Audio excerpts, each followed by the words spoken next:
आज आज आज हमारे आज जो हमारे हमारे राष्ट्रीय मुद्दे हैं, उस राष्ट्रीय मुद्दे में से जो प्रेजेंट टाइम में जो हमारा राष्ट्रीय मुद्दा चल रहा है वो वक्फ बोर्ड के ऊपर चल रहा है। और ये वक्फ बोर्ड के ऊपर ये डिसीजन किया जा रहा है। केंद्र सरकार तो अभी इस पर अभी असमंजस की स्थिति में पड़ी हुई है, लेकिन हम उस पर परिचर्चा करना चाह रहे हैं कि वक्फ बोर्ड को या तो पूर्ण रूप से हटा देना चाहिए या उसके अगेंस्ट में हमें सनातन बोर्ड का निर्माण करना चाहिए और उसको भी वही सारी शक्तियाँ दी जानी चाहिए, क्योंकि वैसे भी भारत अपना हिंदू बाहुल्य देश है जहाँ पे 80% हिंदू निवास करते हैं और उनको ही वो शक्तियाँ नहीं हैं। और जो माइनॉरिटी में है, अपीजमेंट पॉलिसी के अंतर्गत पिछली सरकार में जैसे कांग्रेस ने इनको अपीजमेंट पॉलिसी या इनका वोट लेने के लिए उन्हें अत्याधिक शक्तियाँ दी और दूसरे कम्युनिटी के पास कुछ भी शक्तियाँ नहीं हैं। तो इस पर हम आज अपने पर चर्चा करेंगे और उस पर हमारे मित्र जो वाजपेयी जी हैं वो भी अपने विचार व्यक्त करेंगे। उसके बाद हमारे मित्र आर्यन हैं वो भी अपने विचार व्यक्त करेंगे और उसके बाद फिर हम उन्हें कंक्लूड करते हैं। तो वाजपेयी जी अपने विचार वक्फ 2 मिनट क्या बोलते हैं उसको? वक्फ बोर्ड। वक्फ बोर्ड तो वक्फ बोर्ड पे अपने विचार। अब मुंह बंद करोगे? हाँ विचार व्यक्त करिए। वक्फ बोर्ड जो है इसके बारे में तो हमें कोई ज्यादा जानकारी देखो है। हाँ देखिए हाँ चलिए ठीक है, आप बताइए। और हाँ, हिंदू मुस्लिम इन धर्मों के बीच में जो वैमनस्य, जो वायलेंस जैसा जो कोल्ड वार इस समय चल रहा है, उस पर जरूर कुछ कहना चाहेंगे। नहीं, वो परिचर्चा का विषय अभी नहीं है। और इसके बारे में मैं आपको थोड़ी जानकारी देना चाहता हूँ कि आखिर ये वक्फ बोर्ड है क्या और इसको किस समय के अंतर्गत बनाया गया। जब देश आज़ाद हुआ, आपको भी पता है कि जब देश आज़ाद हुआ तो हमारे जो देश का विभाजन हुआ किस बेसिस पे हुआ था? धर्म के आधार पर हुआ था।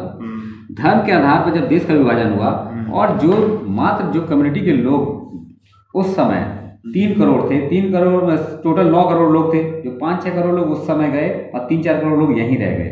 ठीक है, तो धर्म के आधार पर तो जब देश विघटित हुआ तो धर्म के आधार पर आबादी का आदान प्रदान कहाँ हुआ? तो इसमें तो ठगे हुए हिंदू ही रह गए ना, कि 10% की आबादी को 20% जमीन दे दी गई और उसके बाद वो आबादी यहीं पे रह गई और जो यहाँ पे रह गई उन्होंने वहां पे भी जमीन ले ली और वहां पे हमारे जो कम्युनिटी के लोग थे, हमें भी नहीं वहां जो हमारे कम्युनिटी के लोग थे उन्हें तो मार काट के भगा दिया उन्होंने हिंदुओं को और उनकी जमीन कब्जा कर ली इन्होंने। और यहाँ वहां से जो हिंदू भाग के आए उनको तो यहाँ पे कुछ नहीं मिला। तो वास्तव में वो जमीन किसे मिलनी चाहिए थी? यहाँ से जो मुसलमान वहां गए और उन्होंने हमारे हिंदू भाइयों की जमीन कब्जा कर ली और वहां से जो हमारे हिंदू भाई मार काट के भगाए गए उनको ना जमीन मिलनी चाहिए थी यहाँ वाली, तो उनको ना देके अपीजमेंट पॉलिसी के अंतर्गत ये कांग्रेस सरकार ने उस समय वक्फ बोर्ड बना के और ऐसे मुसलमानों को वोट लेने के चक्कर में उन्हें मुसलमानों को दी। तो वहां पे ही आपने दोहरी नीति अपनाई। जो रियली हकदार थे उस जमीन के उनको आपने जमीन दी नहीं, वो दर की ठोकर खाई उन्होंने और उन्हीं के वैमनस्य के परिणाम स्वरूप ये महात्मा गांधी की हत्या हुई।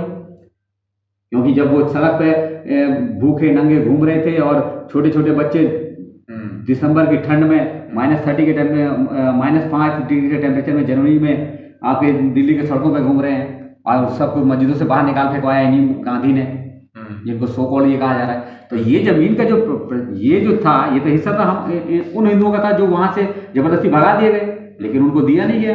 मिलना तो उनको चाहिए था।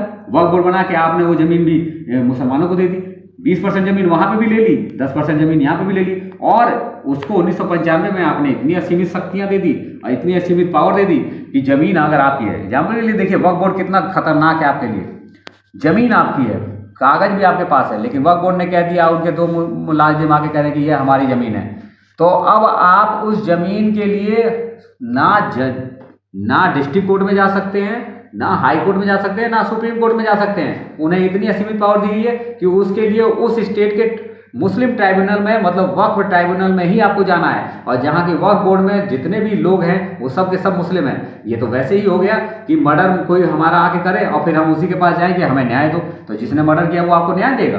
तो ये वैसे वहाँ पे उनके जो वक्फ ट्राइब्यूनल में जितने भी लोग हैं वो सारे के सारे मुस्लिम हैं, वो आपके फेवर में कोई डिसीजन लेंगे और उनको इतनी शक्तियाँ प्रदान की गई है कि वो वक्फ ट्राइब्यूनल जो डिसीजन लेगा उस डिस्ट्रिक्ट कोर्ट का जो डिस्ट्रिक्ट का जो कह सकते हैं जो IAS ऑफिसर या अधिकारी है, जिला अधिकारी है, वो उसको एज इट इज फॉलो करेगा और आपको आपकी ही प्रॉपर्टी से हटा के फेंक देगा और उनका कब्जा करवाएगा।